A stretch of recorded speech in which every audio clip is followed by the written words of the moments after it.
السلام علیکم جی، کون صاحب محترمہ کہاں سے ہیں؟ وعلیکم السلام سر، شہریار بات کر رہا ہوں لاہور سے۔ جی فرمائیے۔ جی سر، میرا کوشچن یہ ہے کہ آپ اور ہم لبرلزم کو خوب کرٹیسائز کرتے ہیں اور کرنا بھی چاہیے، لیکن وہ کیا چیز ہے جس کی وجہ سے لبرلزم فروغ پا رہا ہے؟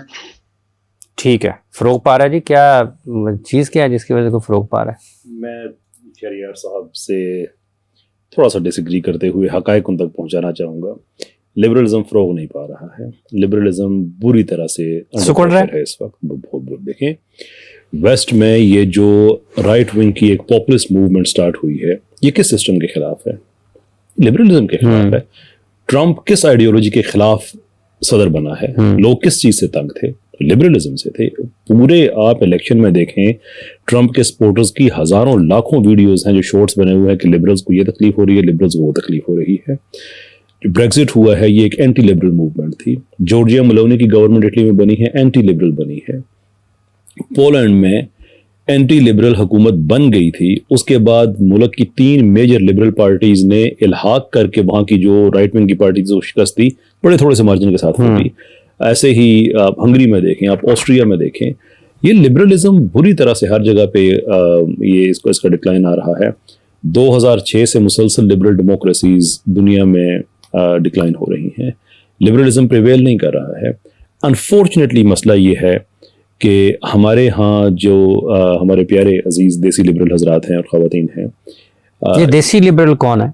ایکچولی مجھے کسی نے کہا ہے کہ ان کے لیے ٹرم فارمی لبرل ہونی چاہیے، which is very intriguing point. اچھا، but let's call them desi, like I'm a desi مسلم مثال کے طور پہ، وہ بھی مسلم ہیں لیکن I'm a desi traditionalist، وہ دیسی لبرل ہو گئے۔ تو ان کی طرف سے ان پھیلائی ہوئی انفارمیشن، جیسے شہریار بھائی ہیں اور ایسے بہت سے لوگ ہیں، اس غلط فہمی کا شکار ہو جاتے ہیں۔ لیکن ان کا مسئلہ یہ ہے کہ جیسے میں کہتا ہوں کہ پاکستان میں جو کار مینوفیکچرنگ کی کمپنیز ہیں اوورسیز کی، جاپان وغیرہ کی، وہ جو پاکستان میں گاڑیاں لانچ کرتے ہیں وہ باقی دنیا سے 1-2 جنریشن آؤٹ آف ڈیٹ ہوتی ہیں۔ ہمارے لبرلز کا نالج کا لیول بھی یہی ہے، یہ at least 1-2 generation out of date ہوتا ہے۔ پوری دنیا اپنے اوریجنل سسٹمز کی طرف جا رہی ہے، انڈیا ہندتوا کی طرف جا رہا ہے۔ ویسٹ جو ہے وہ نیو کنزرویٹو موومنٹ جو اس میں سٹارٹ ہوئی ہے، نیو کنزرویٹو موومنٹ جو ہے کرسچینٹی سے ایمینیٹ ہوئی ہے، خدا پرستوں کی ہے۔ ٹھیک ہے ہمارے ان سے کئی طرح کے اختلافات ہیں، لیکن بہرحال وہ ایک روایت پسندی کی طرف جا رہے ہیں۔ somehow these 20 or so years didn't happen to our liberals، ان کے یہ واقعات ہوئے ہی نہیں ہیں سرے سے۔ تو لبرلزم سر بڑے برے طریقے سے یہ دنیا میں ڈکلائن پہ جا رہا ہے، اکنامکلی ایون ڈکلائن پہ جا رہا ہے۔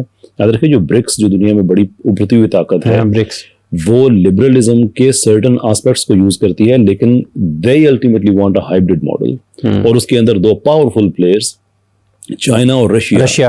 چائنا جو ہے ایک سیمی لبرل کنٹری اکنامکلی ہے، پولیٹیکلی نہیں ہے، اور رشیا جو ہے اس کی بھی کچھ مجبوریاں ہیں، لیکن وہ کچھ مجبوری کے تحت ہیں۔ ایٹ بیسٹ اگر ہوا تو ایک ہائبرڈ ماڈل کی طرف جائیں گے، پیور لبرلزم کی طرف دونوں۔ اس میں یہ دونوں بڑے امپورٹنٹ ہیں برکس میں، رشیا اور چائنا، اور پاکستان دونوں کے ساتھ جڑا ہوا ہے، ادھر بھی جڑا ہوا ہے خطے میں، ادھر سے ایران ہے اور افغانستان ہے، ادھر سے جس کا آپ نے بھی ذکر کیا ہے انڈیا، اس کے ساتھ بھی ہیں۔ اچھا یہ حنظلہ صاحب، جب ہم یہ ذکر کر رہے ہیں کہ آزادی اور مساوات، یا پھر جو لبرلزم، اس کو آزادی اور مساوات کو ایک سائڈ پہ رکھتے ہیں، یہ اسلام پر حملہ آور ہونے کی کیا وجہ ہے؟ کیونکہ اگر ہم اس بنیادی چیز کے اوپر رکھتے ہیں تو اس کا مطلب ایک مطلب تو یہ ہے کہ جو اللہ کے قوانین ہیں، جو قرآن کے قوانین ہیں، سوچ ان سے متصادم ہے، اس سے مطلب بیزار ہیں، اسلام بیزار ہیں۔ نہیں دیکھیں، انہوں نے اپنے تئیں جب یہ لبرلزم کی فلسفی بلڈ اپ ہوتی ہے یا میچور ہوتی ہے تو وہ ایک خالصتاً مذہب سے ٹکراؤ کی بنیاد پہ کھڑی، ٹکراؤ کی بنیاد پہ، یعنی اس میں ان کو ان کے مذہب کے جو بھی ایکسپیرینس تھے، میں اس کو عیسائیت نہیں کہوں گا، وہ عیسائیت کی ایک شکل تھی، اور اس میں پاپائیت کا بڑا گہرا کہہ لیں کہ اس کے اثر و رسوخ تھے، جس کے انہوں نے نتائج دیکھے تو وہ رد عمل میں ایک اٹھنے والی تحریک تھی، جس میں وہ ایک ایسا سسٹم چاہتے تھے جس میں مذہب کا عمل دخل نہ ہو۔ وہ کہتے ہیں تھینکس ٹو دا ریلیجن کہ ہم یہاں تک آ گئے، اب ہم انسانوں کو خود پتا ہے، اب ہمیں کسی خدا کی ضرورت نہیں ہے کہ وہ ہمیں بتائے ہمارے لیے اچھا کیا ہے، ہمارے لیے برا کیا ہے۔ لیکن آپ دیکھیں کہ یہ جیسے ہی ہوتا ہے، اس کے بعد صرف 1 صدی جو 20ویں صدی ہے، اس میں 2 عالمی جنگیں ہیں، اور آپ ان میں مرنے والے انسانوں کی تعداد دیکھ لیں اور ان کا کمپیریزن اس سے قبل ماضی میں ہونے والی تمام جنگوں سے کر لیں تو یہ تعداد شاید زیادہ ہے۔ جو صرف یہ 2 عالمی جنگوں میں عظیم جنگ نہیں کہوں گا کیونکہ یہ جنگیں عظیم نہیں تھی، یہ عالمی جنگیں تھیں کیونکہ بہت سارے ممالک اس میں شریک تھے. تو جبکہ اسلام ان کے سامنے ایک ایسے مذہب کے طور پر آیا جو لبرلزم ایک راستہ ہے، سیکولرزم اس کی ایک منزل ہے. تو جو وہ ایک منزل سیکولرزم تھی، اسلام اس کے راستے میں رکاوٹ ہے. کیونکہ اسلام کہتا ہے کہ بھائی میں تو صرف چرچ کی طرح نہیں ہوں کہ سنڈے کے سنڈے چرچ میں جاؤ اور اپنی پریئر کرو اور کنفیشنز کرو اور اس کے بعد آپ باہر نکلو، آپ کی معیشت، معاشرت، تجارت، حکومت، سیاست، اس کے ساتھ مذہب کا کوئی تعلق نہیں ہے. یہ سیکولرزم کی معراج ہے. لیکن اسلام کہتا ہے نہیں، ہمارے ہاں تو ہر چیز اسلام ہے. آپ نے بھی یہ اس کی طرف اشارہ کیا اور قرآن کہتا ہے کہ ادخلوا فی السلم کافہ، ان الدین عند اللہ الاسلام، ادخلوا فی السلم کافہ، پورے کا پورے اسلام میں داخل ہو جاؤ، ولا تتبعوا خطوات الشیطان. تو اس میں پھر آ کے یہ واضح طور پر ٹکراؤ ہے کہ ایک طرف میں اس کو ان طرح سے کہوں گا کہ یہ ٹکراؤ اس قدر ہے کہ ہم کہتے ہیں لا الہ الا اللہ، تو لبرلزم میں ہے کہ لا الہ الا الانسان. ہم کہتے ہیں قادر مطلق اللہ تعالیٰ ہے، ہم کہتے ہیں اقتدار اعلیٰ کا مالک اللہ تعالیٰ ہے. لبرلزم میں اقتدار اعلیٰ کا مالک انسان ہے. تو جب آپ ایک معبود کو اور ایک عبد کو جو اس کا عبد ہے ان کو مقابلے میں کھڑا کریں گے تو کیسے پیچ ہو سکتا ہے؟ کیسے نہیں ہو سکتا؟ یہ بنیادی سوچ میں ہی اختلاف ہے، بالکل اختلاف، اور یہ بنیادی اختلاف ہے جو کبھی یہ ٹکراؤ ہی ٹکراؤ. کالر جی ہمارے ساتھ، السلام علیکم جی. ہیلو السلام علیکم جی محترمہ فرمائیے. رابعہ بات کر رہی ہوں لاہور سے. میرا سوال بیسیکلی یہ ہے کہ why Muslims who follow liberal philosophy ان کو پرابلم ہوتا ہے with Islamic socio political and socio economic system. مطلب وہ لبرل تو ہوتے ہیں لیکن انہیں اسلامک socio political اور socio economic culture سے بہت پرابلمز ہوتی ہیں، ڈفرینسز ہوتے ہیں. ایسا کیوں ہے؟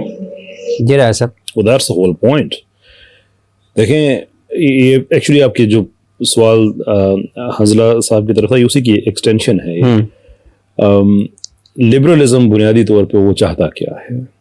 ایک ہائپوتھسز ہے سیکولرائزیشن کا اور ایک ہے لبرل انٹرنیشنل آرڈر، جو کہ ہائپوتھسز نہیں ہے، پریکٹیکل ایک آئیڈیالوجی ہے. 1945 سے یہ سٹارٹ ہوتی ہے. بریٹن ووڈ سسٹم اس کے اندر ہے، بڑے بڑے ادارے ہیں اس کے اندر، IMF ہے مثال کے طور پہ، ورلڈ بینک یہ وہ، کہ دنیا پہ اب ہم نے اپنی اگر ایک جارہداری قائم کرنی ہے تو کیسے کرنی ہے. اس زمانے میں مسلمانوں پہ کوئی خاص توجہ نہیں دی ان کے 1945 سے لے کر 1991 تک دی، لیکن بہت زیادہ نہیں دی. جب 1991 میں سوویت بلاک کا کولیپس ہوتا ہے تو یہ لبرلزم یعنی یہ اس صدی کے اندر دوسری میجر طاقت کی ڈیفیٹ تھی. دوسری جنگ عظیم میں فیشزم کی ڈیفیٹ ہوئی جو ہٹلر اور مسولینی کی تھی، اور اس کے بعد پھر کمیونزم کی ہوئی. اب اصولی طور پہ یہ نیٹو وغیرہ اس وقت ختم ہو جانا چاہیے تھے، اس لیے کہ یہ لوگوں کے لیے بنے ہوئے تھے، سوویتس کے لیے. And there was a question کہ اب نیٹو کا کیا کریں، and the answer was نہیں مسلم ابھی ہیں. یہ آن دا ریکارڈ جملے ہیں. فوکویاما وغیرہ نے اینڈ آف ہسٹریز وغیرہ لکھنی کہ اب رہتی دنیا تک لبرلزم ہی رہے گا. So what happened between 1991 and 2001؟ 10 سال میں پالیسی شفٹ ایک آتا ہے کہ اب ہمارے پاس یہ مسلمز یہ ایک واحد طاقت دنیا میں رہ گئے ہیں، کیونکہ آئیڈیالوجیکلی مضبوط ہے، ٹیکنالوجیکلی نہیں ہے، ان کے بڑے سسٹم نہیں ہے، لیکن آئیڈیالوجیکلی بڑے مضبوط ہیں. یہ ایک رستہ ہمارے رستے کی ایک دیوار ہے.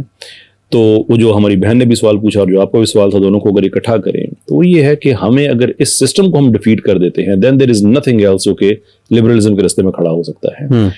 اور یہی ہوا، انہوں نے اپنی طرف سے جو کرنا تھا وہ کیا. لیکن اسلام اس میں اللہ تعالیٰ نے ایک ایسی ریزسٹنس رکھی ہوئی ہے کہ آپ جتنا اس کو دباتے ہیں یہ اتنا ہی یہ اسپرنگ اپ کرتا ہے. تو جہاں سے اسلام پہ اٹیک ہونے شروع ہوئے وہاں پہ بھی اسلام پھیلنا شروع ہو گیا، وہ امریکہ ہو، وہ باقی اور ممالک ہوں. دوسرے یہ ہوا کہ لبرلزم نے ایک چیز فورسی نہیں کی تھی. دیکھیں لبرلزم جو ہے نا وہ ایک rule based process based order کو مانا جاتا ہے کہ پیچھے جو بھی ہو لیکن بہرحال ایک پروسیس ہونا چاہیے. اس میں پاورفل انڈیویجولس کی گنجائش نہیں ہوتی ہے. لیکن دنیا کی پالیٹکس نے ایک ایسا ٹرن لیا کہ آپ پاورفل انڈیویجولس دنیا میں سامنے آنا شروع ہو گئے. وہ بھلے فلپینز کا صدر ہو، وہ رشیا کا صدر ہو، وہ ٹرکی کا صدر ہو، وہ ساؤتھ امریکہ میں ایک دو پاورفل فگرز ہیں. اب امریکہ میں پاورفل فگر ایک سامنے آ گیا.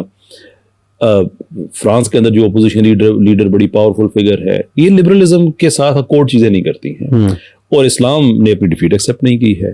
تو اگر آپ نے مسلمانوں کو ختم کرنا ہے تو اس کی آئیڈیالوجی کو ختم کرنا ہے. اس کا جو طریقہ کار ان کے پاس ہے. رینڈ کارپوریشن نے مختلف طرح کے مسلمان آئیڈینٹیفائی کیے، 4 طرح کے، اور یہ امپلائی کیا کہ باہر سے تو ہم ختم نہیں کر سکتے، اب ان کے اندر سے ایسے لوگ پیدا کرو جو خود ہی اپنے مذہب کے آپ کی جو آئیڈیالوجی ہے اس کو ویک کرنا شروع کر دیں. اس میں کچھ اسکالرز آ گئے, اس میں کچھ میڈیا کے لوگ آ گئے, اس میں کچھ فیشن انڈسٹری کے لوگ آ گئے, اور کولیکٹیولی اسلام کو اندر سے کھوکھلا کرنے کی کوشش شروع کرنے. پر at the end of the day یہ کوئی نئی چیز نہیں ہے جو اسلام ایکسپیرینس کر رہا ہے. صدیوں سے چیزیں جاری ہیں, آج بھی جاری ہیں. People are just forgotten. اچھا یہ